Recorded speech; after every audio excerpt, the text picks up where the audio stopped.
विधानसभा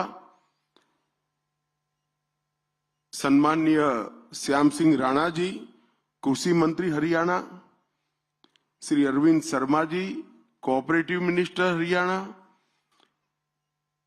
अनुराग रस्तोगी जी, मुख्य सचिव हरियाणा सरकार, मोहनलाल कौशिक जी, प्रदेश अध्यक्ष हरियाणा, आदरणीय जगदीश सिंह जिंडा जी, हरियाणा गुरुद्वारा प्रबंधक कमेटी के अध्यक्ष श्री राजेश खुल्लर जी, बहन रेखा शर्मा जी, संत बलविंद सिंह दादूवाल जी, श्रीमती शक्ति रानी शर्मा जी, और आज वीर साहबजादों के प्रति, दशम पिता के प्रति शुक्राना व्यक्त करने के लिए आए हुए संगत के सभी भाइयों को मेरा प्रणाम, नमस्कार। आज एक इस प्रकार का कार्यक्रम है कि मन शोक से भी भर जाता है और गर्व की अनुभूति भी करता है। मैं अभी बाहर एक प्रदर्शनी देखकर आया। यहां एक कलाकार ने बड़े मन से वीर साहबजादों का जीवन कवन रेत से बनाकर दिखाया। जब इनकी शहादत की बात कोई व्यक्त करता है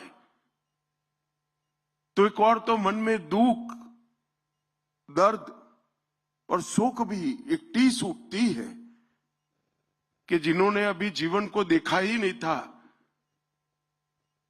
वो बच्चों को इतनी क्रूरता से मार दिया गया, तो शहीद हो गए। और दूसरी ओर छाती गर्व से फूल भी जाती है, मैं ऐसे देश में पैदा हुआ हूं जहां एक बंदा अपने चारों साहबजादों को देश और धर्म के लिए समर्पित करने से नहीं चूकता है। मैं आज जब इस मंच पर आया हूं तब गुरु नानक देव साहब से लेकर दशम पिता तक पूरी सिख गुरु परंपरा को मन पूर्वक प्रणाम कर कर मेरी श्रद्धा व्यक्त करता हूं। आज हम यहां पर एकत्रित हुए तब मैं मां गुजरी जी के त्याग, धैर्य, बच्चों को दिए हुए संस्कार और उनके मातृत्व को भी मन पूर्वक प्रणाम करना चाहता हूं। और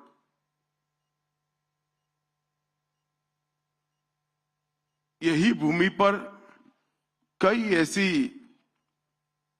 स्थान है जहां गुरु साहिब कई बार गए। यहां पर एक विशेष प्रदर्शनी का भी आयोजन किया गया, सैंड आर्ट का शो भी किया गया और एक कॉफी टेबल बुक का भी विमोचन किया गया। 84 के दंगों के घाव को मरहम लगाने के लिए भी एक सरकारी योजना का यहां पर लोकार्पण किया गया। परंतु आज हम सब एकत्रित हुए हैं चार साहबजादों की शहीदगी, इनकी वीरता, इनके बलिदान को याद करने के लिए। पो का ये महीना ये भारत के स्वतंत्रता के इतिहास में बहुत दर्दनाक महीना माना जाता है।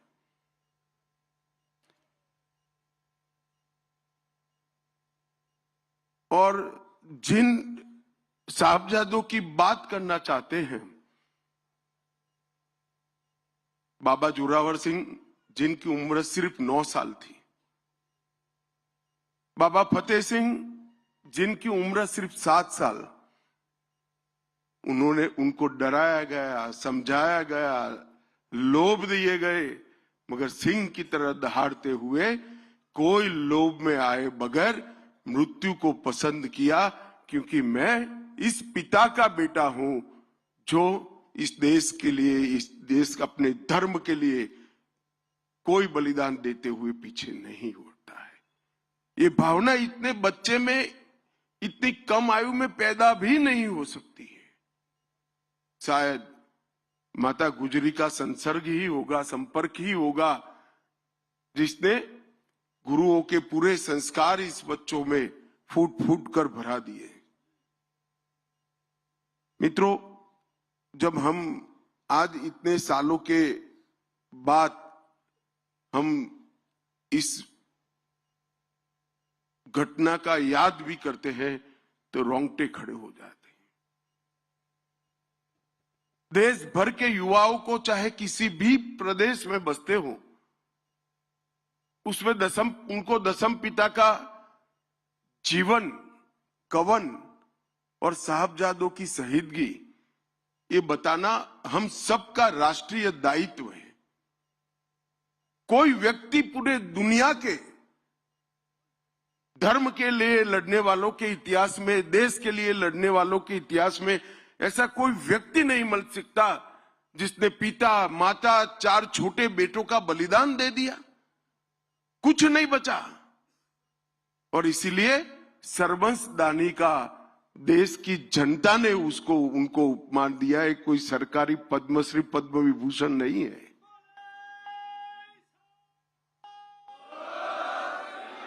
अपने पिता, अपनी माता, अपने 4 बच्चों का बलिदान करने के बाद भी लड़ाई को चालू रखा।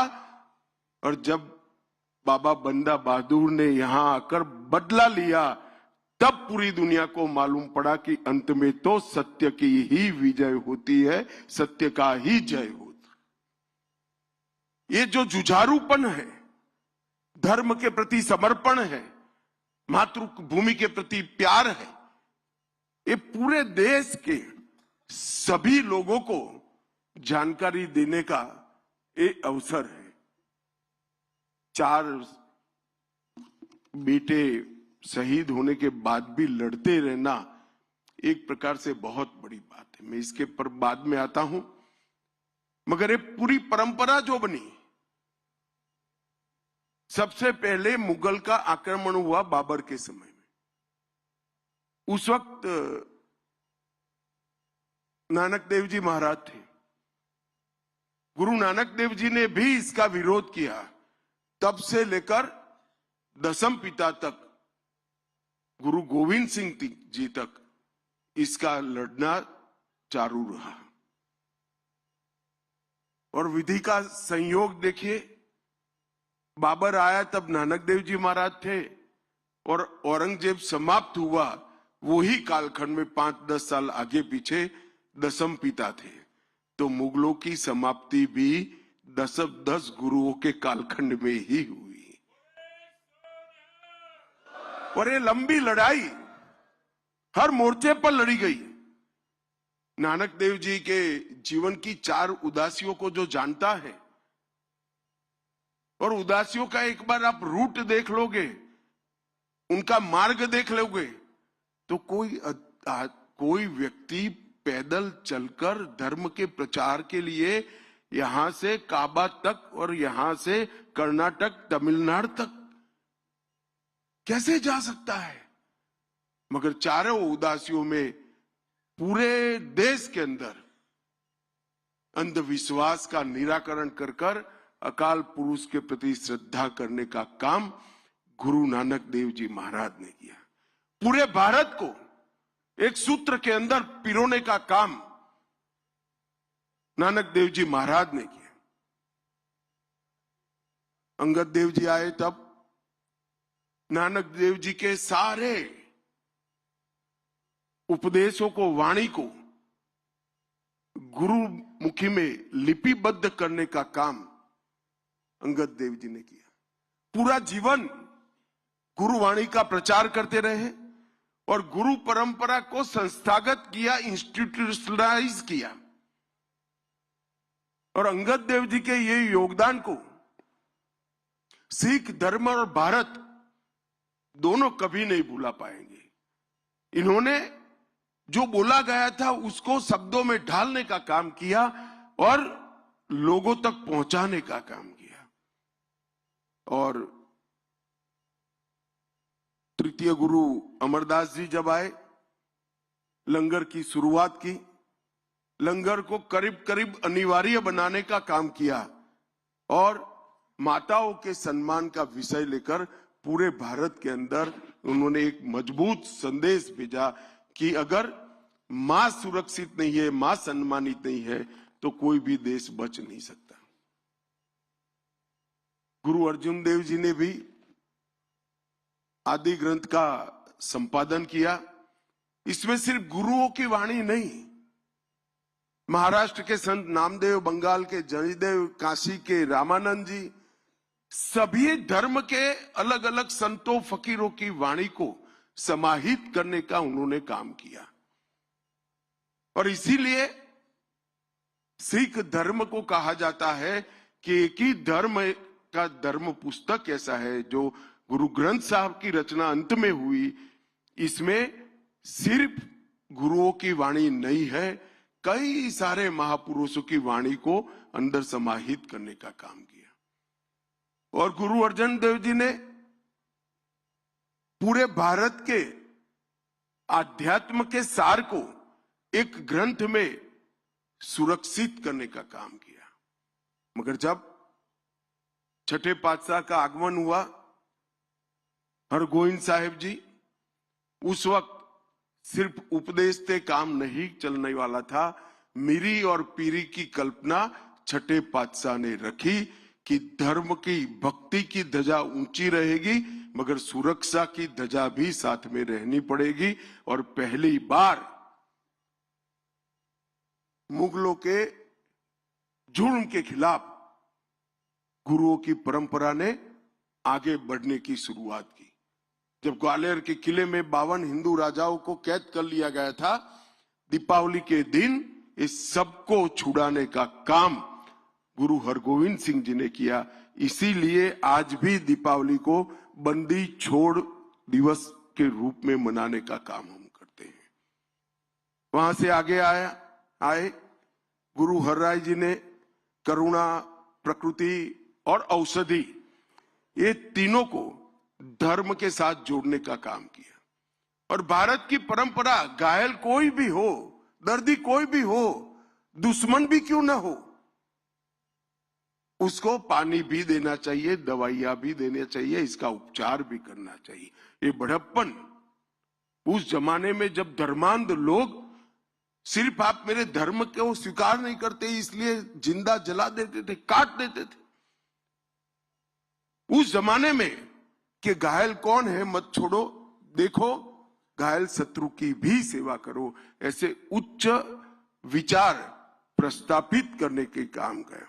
अल्पायु में गुरु हरकिशन साहिब जी ने भी सेवा का बहुत बड़ा उदाहरण दिया।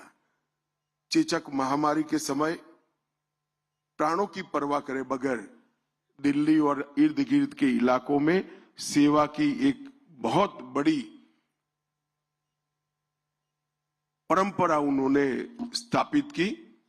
और फिर आता है हिंदी चादर नवम गुरु। मैं कई बार मेरे मत क्षेत्र में गुजरात में भी कहा हूं, अगर गुरु तेग बहादुर न होते तो हम कोई हिंदू न होते, कोई सिख नहीं होता, पूरा भारत समाप्त हो गया होता। इस देश पर नवम गुरु के जो उपकार है वो 5000 साल के बाद भी इसका शुक्राना अदा नहीं हो सकता, कोई भूल नहीं सकता। जब कश्मीर के पंडित उनके पास गए और कहा हमारा जबरन धर्म परिवर्तन हो रहा है, हमें बचाइए, आप ही बचा सकते हैं, तब उन्होंने, उनके मुख से एक वाक्य निकला कि ये जुर्म तभी रुकेगा धरती कोई महान आत्मा का बलिदान मांगती है। और मित्रों, उसी वक्त कहते हैं ना, पूत के लक्षण पालने से, उसी वक्त 8 साल का बालक गोविंद राय, दशम पिता, पास में खड़े थे। उन्होंने एक क्षण का भी विचार करे बगैर कहा कि आपसे महान कौन हो सकता है, अगर बलिदान देना है तो आपको ही देना चाहिए। एक 8 साल का बच्चा अपने पिता को कहता है कि आप तो बड़े महान हो, अगर बलिदान देना है तो आपको देना चाहिए, रोक के धर्म परिवर्तन को। और फिर नवम गुरु की वो महान यात्रा दिल्ली तक की, और औरंगजेब को कहा कि धर्म परिवर्तन बंद करो, मुझे अगर धर्म परिवर्तित कर देते हो तो पूरा भारत धर्म परिवर्तन करने के लिए तैयार है। और जो यातनाओं का वर्णन है, मैं तो यहां बोलना भी नहीं चाहता, बोल भी नहीं सकता। इतनी यातनाएं सहन करने के बाद भी जुल्मी और अत्याचारी लोगों के सामने अपने मक्कम इरादों को कभी उन्होंने पिघलने नहीं दिया। ढेर सारी यातनाएं सहन कर अपना बलिदान दिया। दिल्ली का शीशगंज गुरुद्वारा आज भी और सैकड़ों साल बाद भी सभी देशभक्तों के लिए सबसे बड़ा तीर्थ स्थान बना हुआ पड़ा है। और ये सभी देश के लोगों को दिखाता है कि एक व्यक्ति अगर चाहे तो शासक कितना भी जुर्मी हो, कुछ नहीं कर सकता। व्यक्ति का बलिदान उसको शासक से ऊपर उठा लेता है। और तिलक और जनेऊ इसकी रक्षा के लिए, हिंदुओं की रक्षा के लिए, स्वधर्म की रक्षा के लिए उन्होंने अपना बलिदान दिया। और कोई दुनिया के इतिहास में बलिदान नहीं मिलता ऐसा। कई लोग लड़ते हैं, लड़ना चाहिए, लड़ते हैं, उसमें जय पराजय दोनों होता है। मगर आप जब जाकर कहकर जाते हो ऐसे जुर्मी शासक के सामने कि आप अगर मुझे धर्म परिवर्तित कर दोगे तो पूरा भारत धर्म परिवर्तित हो जाएगा। उनको मालूम था कितने अत्याचार होंगे, और उनको डराने के लिए उनके साथियों पर भी अत्याचार किए गए, हिम्मत तोड़ने के लिए। मगर जरा भी डिगे बगैर अपना बलिदान दिया। और वही प्रेरणा दशम पिता के लिए एक बहुत बड़ा संस्कार का स्रोत बन गई। और दशम पिता ने जो किया वो तो बड़ा कमाल कर दिया। खालसा पंथ की स्थापना की, और उनको कई लोग आज भी झिझकते हैं, मगर मैं हमेशा कहता हूं कि ये नवम गुरु और दशम पिता न होते तो भारत में कोई भी ना हिंदू होता ना सिख होता, सब हमारे संस्कार धर्म समाप्त हो जाते। और इसीलिए उनको हिंद की चादर कहते हैं। उनको पंजाब की चादर नहीं कहा, उनको हिंद की चादर कहा गया। पूरे इतने विशाल देश के सभी धर्मों की रक्षा के लिए उन्होंने अपना बलिदान दिया। और दशम पिता के जीवन को तो कौन भूल सकता है। इतनी कम आयु का जीवन, इतना विद्वान व्यक्ति, फारसी भी बोल सकते थे, ब्रज भाषा भी बोल सकते थे, संस्कृत बचपन से सीखे थे, गुरुमुखी में कई ग्रंथों की रचना की, लगभग 7 भाषाओं को अच्छे तरीके से वो जानते भी थे और बोल सकते थे। बहुत अच्छे कवि थे, बहुत अच्छे घुड़सवार थे। अभी एक युवा सिख बच्चा मेरा पगड़ी बांध रहा था, उसको मालूम नहीं होगा कि गुरु साहब पगड़ी बांधने की स्पर्धा करते थे और बड़ा इनाम देते थे उनको, जो अच्छी पगड़ी बांधते थे उनको। घुड़सवारी, तीरंदाजी और बहुत बड़ी आध्यात्मिक विरासत का वारस, इतना सब कभी भी ईश्वर एक व्यक्ति में नहीं भरता है। तभी बढ़ता है जब ये युग पुरुष होना होता है। इसीलिए दशम पिता में सारी चीजें एक साथ फूट फूट कर भरी थी। वीरता और बलिदान दो अलग गुण हैं। कई वीर होते हैं, इनमें बलिदान का गुण नहीं होता है। वीर होते हैं, दुनिया में सबसे बड़े वीर के वीर भी देखे गए हैं, मगर बलिदान का गुण नहीं होता है, समर्पण का गुण नहीं होता है। दशम पिता में वीरता भी थी और बलिदान भी थी। वो भी लड़े, कभी हार नहीं स्वीकार करी, मगर जब दो बेटे चमकौर साहिब में लड़ने के लिए बाहर निकलने के लिए तैयार हुए, उन्होंने जरा भी दया माया दिखाए बगैर हंसते हंसते कहा, सब जा रहे हैं, तुझे भी जाना चाहिए। और वो भी कोई लड़ने की उम्र नहीं थी, मगर दोनों बेटे को, और युद्ध का परिणाम तो तय था। कच्ची घड़ी के अंदर बैठे थे, चारों ओर समंदर जैसी सेना थी, युद्ध में क्या परिणाम आना था? शहीदगी ही आनी थी। इतने विचक्षण योद्धा को ये मालूम नहीं था क्या? उसको मालूम था, मगर उसने कहा कि धर्म के लिए अगर बलिदान की जरूरत है तो मेरे घर से शुरुआत होनी चाहिए, मेरे साहबजादों ने शुरुआत करनी चाहिए। और दोनों साहबजादे वहां पर शहीद हो गए। हिमालय की तरह अड़िग रहकर लड़े। भूख, प्यास, भय, संख्या की विषमता, ये सब होने के बावजूद भी लड़े। और बाबा अजीत सिंह जी और बाबा जुझार सिंह जी 18 साल और 14 साल, 14 साल के बाबा जुझार सिंह जी जब गए तो मुगल भी दांतों में उंगली दबाकर देख गए कि किस मिट्टी से गुरु गोविंद सिंह जी बने हैं। अपने बेटे को, 14 साल के बेटे को यहां लड़ने भेज दिया।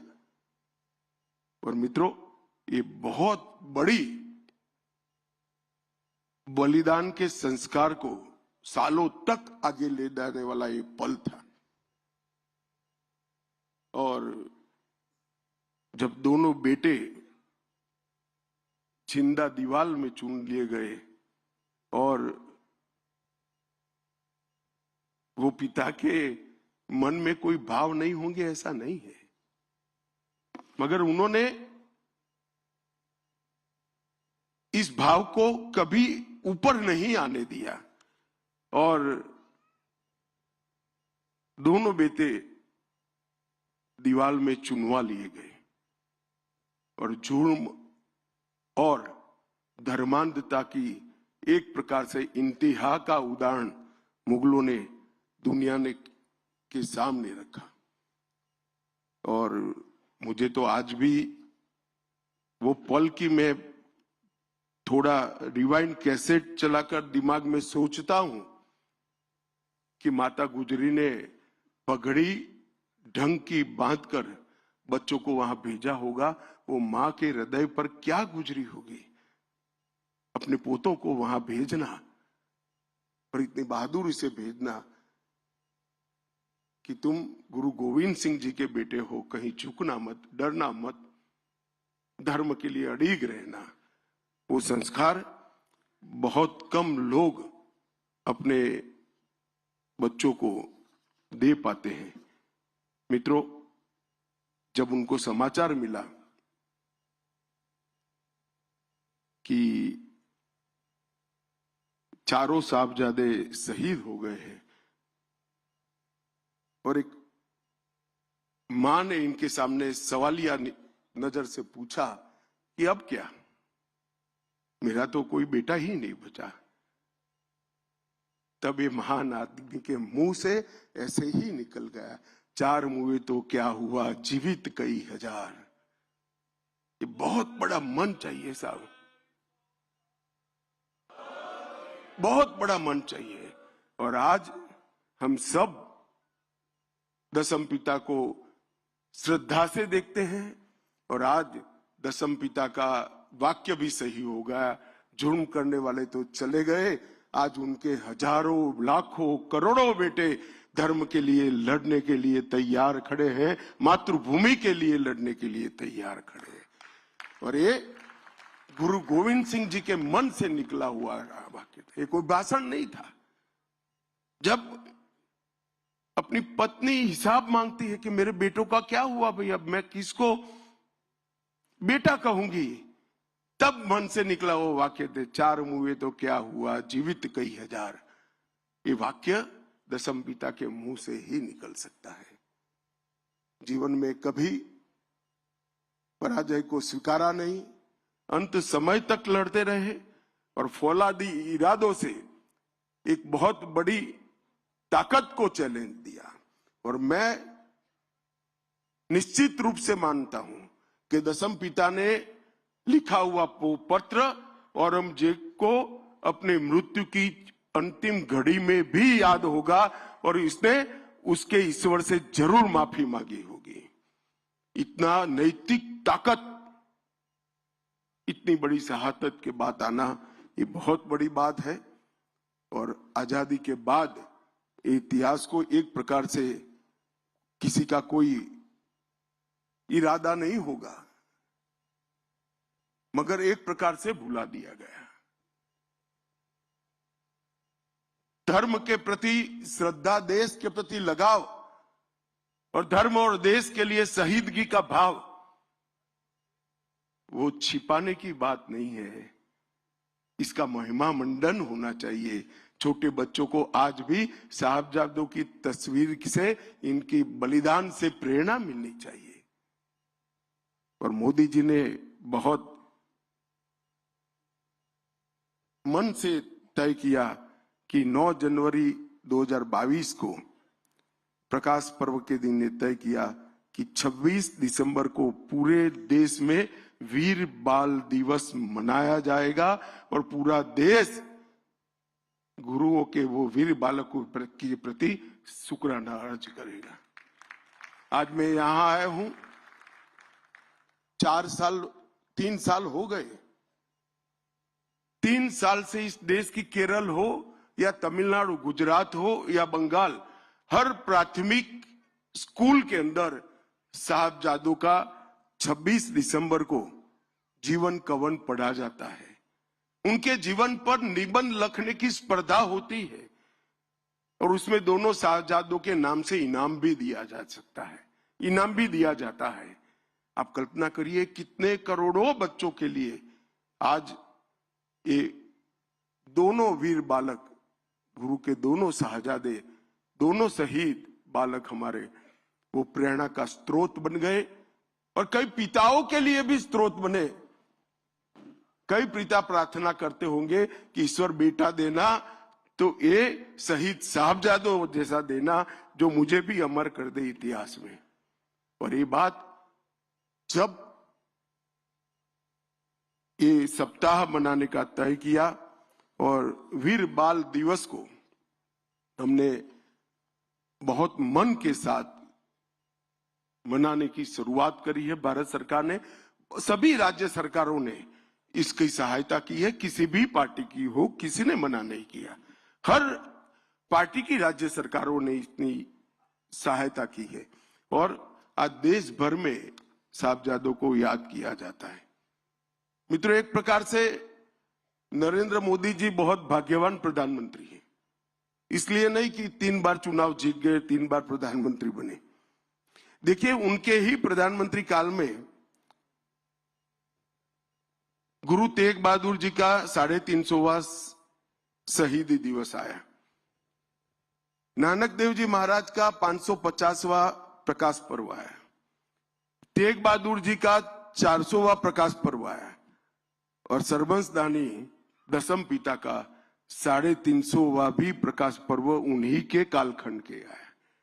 ये भी गुरुओं की कृपा है कि एक ही प्रधानमंत्री के कालखंड में प्रथम गुरु नानक देव जी महाराज से लेकर दशम पिता तक सभी के जीवन से जुड़ी हुई घटनाएं आई और ये पूरी सिख गुरुओं की परंपरा को देश और दुनिया के सामने रखने में नरेंद्र मोदी सरकार ने कोई कसर नहीं रखी। कई सारे ऐसे इश्यू थे, FCRA का, हरमिंदर साहिब का रजिस्ट्रेशन, करतारपुर साहिब का गलियारा, एक इसके साथ साथ 3 दशक के बाद सिख दंगों के जितने भी पीड़ित है वो केसों को रीओपन कर जिन्होंने गुनाह किया था उनको जेल के पीछे डालने का काम किया, 5 लाख रुपया मुआवजा दिया और अब सैनी साहब नौकरी भी ढूंढ कर दे रहे हैं। मैं तो बहुत धन्यवादी हूं सैनी का कि इन्होंने इतने समय के बाद परिवारों को ढूंढकर नौकरी देने का काम किया। जलियांवाला बाग का स्मारक बनाया। अफगानिस्तान, पाकिस्तान, बांग्लादेश में जो सिख परिवार थे यहाँ शरणार्थी बनकर आए थे उनको नागरिकता देने का काम किया। और जम्मू कश्मीर में भी 1.16 लाख मतलब 1,16,000 परिवार थे जिनको जम्मू कश्मीर की नागरिकता नहीं मिलती थी। धारा 370 हटने के बाद उनको नागरिकता देने का भी काम कर दिया। मुझे कई बार मेरे मन में सवाल आता है कि आजादी के बाद जब विभाजन की चर्चा होती होगी तो विभाजन कागज पर तो नहीं हुआ, कभी ना कभी इसकी चर्चा हुई, ये पाकिस्तान में जाएगा, ये भारत में रहेगा। अब इतने नजदीक करतारपुर साहिब था, ये क्यों छोड़ दिया, मेरी समझ में नहीं आता है। या तो विभाजन करने के लिए, तय करने के लिए ऐसे लोग बैठे थे जिनको ये परंपरा का ज्ञान ही नहीं होता। मैं आज बहुत फकर के साथ कहता हूं कि जो पंथ निरपेक्षता की बात करते हैं, सर्वधर्म समभाव की बात करते हैं, सिख पंथ से ज्यादा सर्वधर्म समभाव रखने वाला कोई और पंथ नहीं हो सकता, कोई और धर्म नहीं हो सकता। और नानक देव साहब का इतना बड़ा स्थान जिसको यहाँ श्रद्धालु दूरबीन से देखते हैं थे, आज उनकी ही कृपा है कि प्रतिदिन 15,000 लोग जा पाए, इस प्रकार की व्यवस्था करने में हम सफल हुए हैं। और आज हम सब लोग वीर बाल दिन के सप्ताह के रूप में यहाँ चारों साहबजादों के अमर बलिदान को याद करने के लिए आए हैं। मेरा सबसे अनुरोध है कि स्कूलों में तो जो करिए वो करिए, मोहल्ले में जो करिए वो करिए, मगर अपने परिवार वालों को, अपने बच्चों को, अपनी नई पीढ़ी को इस साहबजादों का बलिदान और दशम पिता का जीवन जरूर बताइएगा। वो भारत को किसी संकट के समय में बचा लेगा, इसका मुझे विश्वास है। आप सभी का बहुत बहुत धन्यवाद। आप यहाँ पधारे, आपके साथ बात करने का मौका दिया और फिर से एक बार मेरे साथ बोलेगा, बोले सो निहाल, सत श्री अकाल। वाहेगुरु जी का खालसा, वाहेगुरु जी की फतेह। बहुत ही भावनात्मक। तो ये थे गृह